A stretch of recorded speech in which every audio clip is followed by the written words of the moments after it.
Hey everyone, Harris here with iDownload Blog. Apple has certainly been taking their sweet old time bringing AirPlay 2 and stereo support to the HomePod.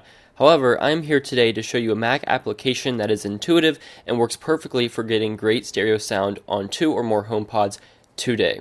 So you'll need to head over to this website and download the software. Once you are there, you'll need to make as many copies of the app as you have HomePods. So for this tutorial, we have 2 HomePods, so I'll make 1 additional copy and have 2 copies total. And you might want to rename them so you know which is which. When you open up the application, click on the equalizer for one of the HomePods and turn it either completely to the right channel or completely to the left.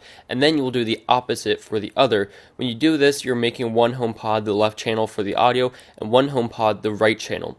You also want to make sure that you have iTunes or whatever application you are using the audio from selected as the source. For this, I have iTunes selected as the source, so I will go into iTunes for the demo, select the computer as the source, and play, and boom, you have stereo sound, and you can adjust individual volumes on the Airfoil app. This is a great free application if you want to get the AirPlay 2 equivalents, more or less, of stereo sound on your HomePods. Hopefully, Apple will release the software that will allow this to happen natively, but for the time being, this is a really good and intuitive piece of software to allow you to do it. If you enjoyed this video, make sure to leave a thumbs up and subscribe, and check out iDownloadBlog.com. Thanks for watching.